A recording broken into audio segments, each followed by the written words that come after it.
C'est l'un des tableaux les plus connus au monde. Chaque année, pas moins de 8 millions de visiteurs viennent l'admirer ici au Louvre. Aujourd'hui, nous avons la chance exceptionnelle d'être en tête-à-tête avec la Joconde, alors que 2019 marque les 500 ans de la mort de son créateur, Léonard de Vinci. Dans ce numéro spécial de À l'affiche, nous vous emmenons sur les traces de celui qui reste l'un des plus grands génies de notre temps.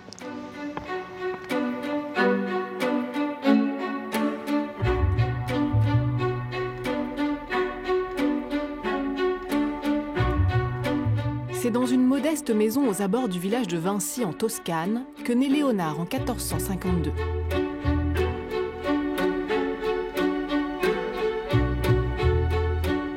Rien ne prédispose ce fils illégitime d'un notaire et d'une paysanne à un destin si exceptionnel. Per 17 anni si è riempito, diciamo, di questa visione che poi ha portato in tanti disegni anche e in tanti quadri che lui poi ha fatto.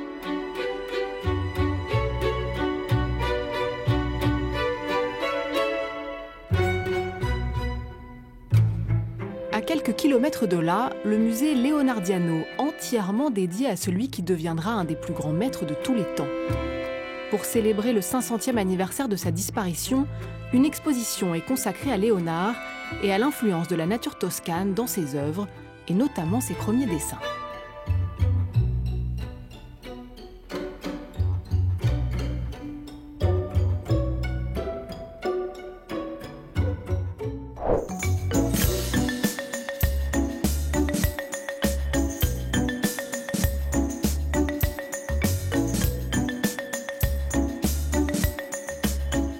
Après avoir grandi à Vinci, c'est à Florence que tout le génie de Léonard se déploie. 5 siècles après sa mort, il est un héros national. Leonardo è stato un genio, un artista stupendo. Leonardo da Vinci è stato sicuramente un grande genio del Rinascimento e uno dei maggiori pittori di quel tempo. Era un poeta, lui metteva la poesia in tutto quello che faceva. Léonard arrive à Florence à l'âge de 12 ans. Porté par l'incroyable effervescence artistique qui règne à l'époque dans la cité florentine, la Renaissance. Le jeune homme est alors placé en apprentissage chez l'un des peintres les plus célèbres du moment, Andrea Verrocchio.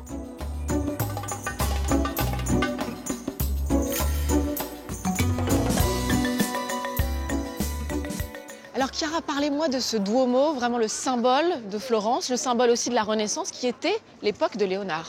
La ville de Florence est le berceau de la Renaissance et c'est en 1296, dans un élan d'orgueil civil, que la ville de Florence décide de construire la cathédrale la plus grande au monde.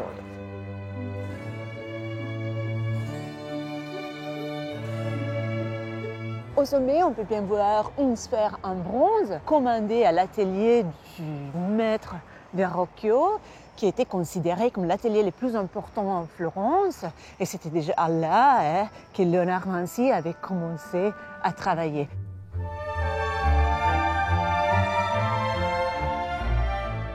Est-ce qu'on sait justement pourquoi est-ce que Léonard vient ici, à Florence, faire son apprentissage chez Verrocchio? C'est Giorgio Vasari qui, dans son livre « Les vies des artistes », écrit qu'un jour, le père de Léonard de Vinci, Ser Piero, frappe à la porte de l'atelier du maître Andrea del Verrocchio et fait voir les dessins réalisés par son fils. Andrea del Verrocchio, époustouflé par la beauté des dessins, décide d'avoir Léonard dans son atelier. Nous, en général, quand on imagine Léonard Vinci, apprenti chez les Verrocchio, on imagine qu'il est déjà là en train de faire des choses magnifiques. Mais en tant qu'apprenti, il a dû commencer par vraiment balayer les sols, par préparer les marbres, réaliser les échafaudages. Donc même Léonard a commencé petit. Même Léonard a commencé petit.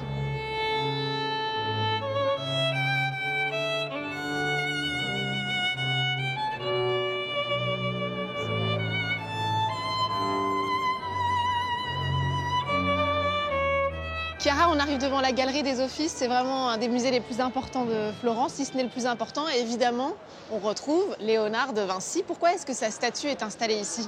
Léonard, toute sa vie, a aimé se définir pittore fiorentino, peintre florentin. Il est resté toujours attaché, lié à la ville de Florence.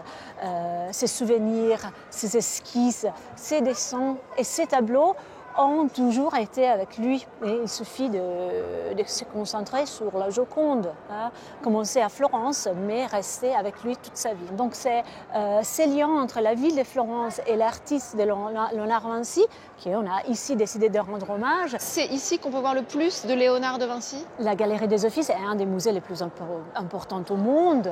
Il y a une salle entièrement dédiée au génie de Vinci et dans cette salle, on peut admirer 3 tableaux qui ont été faits dans la jeunesse de l'artiste. Les baptêmes de Jésus-Christ, réalisés par Verrocchio, mais avec l'aide de l'enfant prodige Léonard.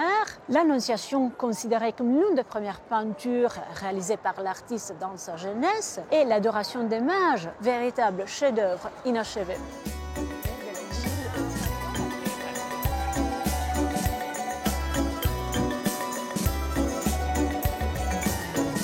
Dans cette salle du Palazzo Vecchio se cacherait une peinture signée de la main du maître.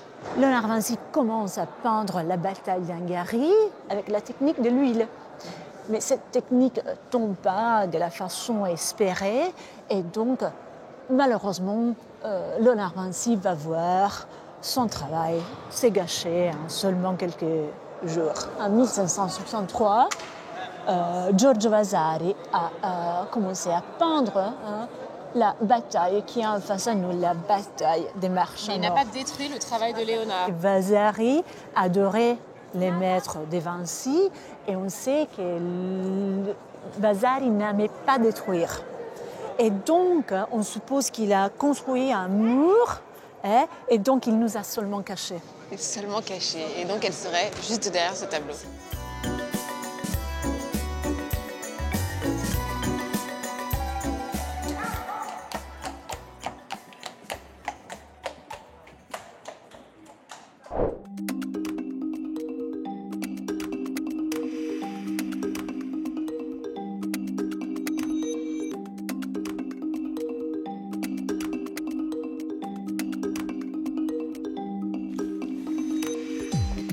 Si Léonard de Vinci est un héros national en Italie, c'est bien le Louvre, ici en France, qui possède le plus grand nombre d'œuvres peintes par l'artiste de génie, 5 en tout, sur moins d'une vingtaine de tableaux officiellement attribués à Léonard de Vinci, dont ce magnifique Saint Jean-Baptiste.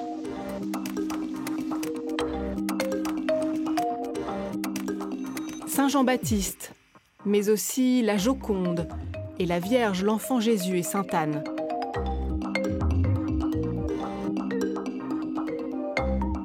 Les 3 tableaux que, selon la légende, Léonard transporta à Dodane en 1516 lorsqu'il traversa les Alpes. Il est alors invité à venir dans l'Hexagone par François Ier. Aujourd'hui, le maître toscan est au cœur d'une polémique entre la France et l'Italie. Ce devait être une belle fête, une exposition au Louvre en octobre prochain dédiée à Léonard de Vinci. L'Annonciation et l'adoration des mages prêtés par l'Italie, des rumeurs mais surtout un rêve. Il faudrait en fait se contenter de ces 4 ou 5 précieux dessins, car la discorde dépasse le milieu culturel lorsque les politiques s'en mêlent. Ricordare una parte di Leonardo, che va bene che la ricordi la Francia, però mi sembra giusto che la ricordi anche l'Italia, insomma che Leonardo tutta la sua vita pittorica l'ha sviluppata guardando i paesaggi dell'Italia e del mio paese. Pour le ministre de la Culture français, là n'est pas la question. Il s'agit là, en l'occurrence, de veiller à organiser une belle exposition sur Léonard de Vinci pour les 500 ans de Léonard de Vinci. C'est un moment fort et ça devrait être une fierté aussi pour les Italiens. Le patron de l'extrême droite italienne préfère lui manier l'ironie. E annuncio al Presidente del Consiglio che stiamo lavorando con l'ambasciatore francese per riprenderci la Gioconda, così almeno sarà più comodo per tutti quanti poterla vedere a portata di mano. Matteo Salvini peut être inspiré par Vincenzo Perugia, vitrier italien qui avait volé la Joconde au Louvre pour tenter de la ramener dans sa patrie en 1911.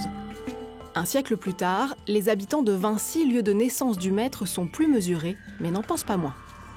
Porterò qualche quadro qua, in particolar modo la Mona Lisa, voglio dire, cioè, quella sarebbe la cosa più importante, però i francesi sono francesi. Farebbe piacere riaverli perché è una nostra ricchezza. La Gioconda è veramente un capolavoro indescrivibile, sarebbe stato bello fosse in Italia, però. Plus d'amour que de haine, comme le souligne Serge Bramley, il n'y a jamais eu de guerre entre la France et l'Italie autour de Léonard. Lorsque l'Italie était divisée en petits États, les Toscans et les Lombards, Florence et Milan, se déchiraient également Léonard. Donc ces jalousies, ces rivalités qui ont été d'abord locales, régionales, effectivement, elles ont pu s'étendre par la suite à des problèmes nationaux, mais ce sont des cas isolés et qui ne reposent sur aucun fondement.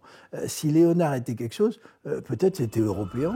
Un Européen avant l'heure, cette polémique n'est en tout cas pas prête de faire perdre son sourire à la célèbre Mona Lisa.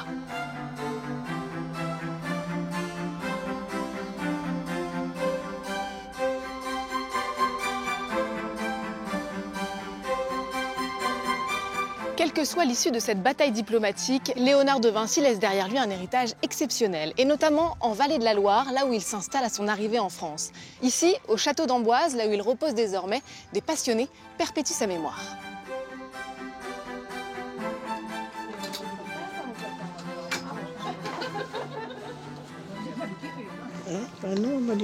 Non, je sais pas. Hein. Non, c'est comme ça. Hein. Oui, c'est sûr qu'avec les perles, après, ça sera chouette.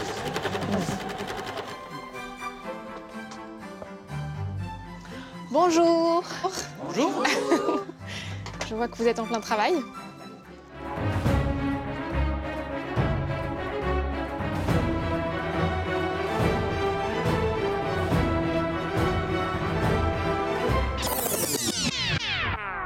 Bonjour, monsieur de Vinci. Bonjour. Bravo pour ce beau costume. À votre avis, pourquoi est-ce que ce personnage fascine toujours autant 500 ans après sa mort ? Disons qu'il est connu mondialement par la Joconde, pour ne pas la citer, hein, et puis c'est François Ier. L'un ne va pas sans l'autre. La Touraine et le Val-de-Loire sont connus mondialement, et Léonard de Vinci, avec le Clos Lucé, sont un pôle touristique très important. Soyez le bienvenu à Amboise. Que l'illustre Léonard de Vinci, le plus grand d'entre les grands, ait accepté notre invitation à demeurer ici même est un bien grand honneur qu'il nous fait, à nous et au royaume de France tout entier. On est très fiers d'avoir Léonard de Vinci dans notre spectacle, et donc on lui a fait un costume. Tout est fait par des gens de notre association, et on y a passé plus de 60 heures pour le faire. Les vêtements à l'époque, c'était des vêtements déjà où il fallait montrer qu'on avait de l'argent. Parce que les vêtements étaient très volumineux. Vous pouvez voir le costume de Léonard, comme les robes, c'est toujours très ample. Parce que plus on était riche, plus on montrait qu'on avait du tissu. En France, Léonard est chez lui. Il passe les 3 dernières années de sa vie au Clos Lucé, la résidence d'été des rois de France. Aujourd'hui, on peut y visiter sa chambre et son atelier où il travailla jusqu'au dernier souffle ses tableaux, dont sa célèbre Sainte-Anne. Dans le jardin, on retrouve ses talents d'architecte et d'ingénieur visionnaire, avec les reproductions de machines imaginées par l'artiste. Hélicoptères, avions, scaphandres, chars d'assaut. Elles révolutionneront les siècles suivants. Mathieu Deldic, vous êtes spécialiste de Léonard de Vinci. Racontez-nous pourquoi l'artiste vient s'installer ici en France. Alors, 1516, son grand mécène à Rome, Julien de Médicis, meurt. Et donc, Léonard de Vinci est sans mécène, sans patron. Et à ce moment-là, François Ier, qui est le jeune roi de France, qui vient de régner depuis 1515, cherche à faire de la France, finalement, la nouvelle Rome, la nouvelle Athènes, et d'attirer tous les talents italiens pour être à son service. Et donc, il pense naturellement au plus grand peintre du moment, Léonard, et l'appelle ici pour qu'il s'installe à Amboise. Finalement, Léonard de Vinci n'a passé que 3 ans de sa vie ici au Clos Lucé. Pourquoi est-ce qu'il a une telle importance en France aujourd'hui ? Alors c'est un peu le mythe aussi, Léonard de Vinci, le mythe de Léonard de Vinci qui meurt dans les bras de François Ier, alors ce qui est complètement faux. C'est une François légende, Ier, c'est ça, dites-nous. Exactement, François Ier était au château de Saint-Germain-en-Laye le 2 mai 1519 lorsque Léonard meurt. Malgré les tableaux qui ont essayé de reconstituer la scène. Oui, tout ça, c'est la légende du 19e siècle en quelque sorte. Mais en fait, pourquoi il est si important en France ? Parce qu'il a légué aussi beaucoup de choses en France. Les rois de France, Louis XII et François Ier, ont acheté la Joconde, ont acheté la Sainte-Anne, enfin tous ces grands chefs-d'œuvre qui sont maintenant au musée du Louvre. Et puis Léonard de Vinci, c'est la quintessence de la Renaissance, c'est le génie artistique, c'est le génie aussi scientifique, il s'intéressait à tous les domaines et finalement c'est un bon résumé de cette période.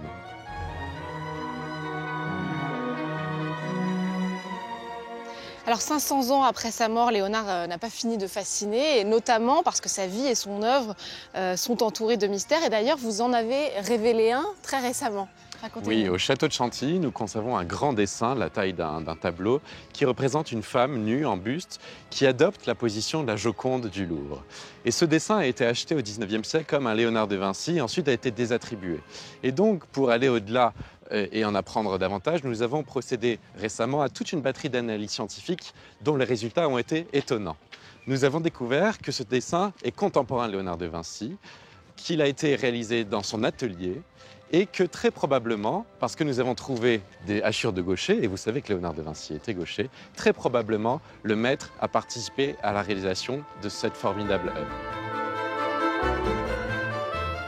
Né à Florence, mort à Amboise, Léonard de Vinci est un trait d'union entre la France et l'Italie.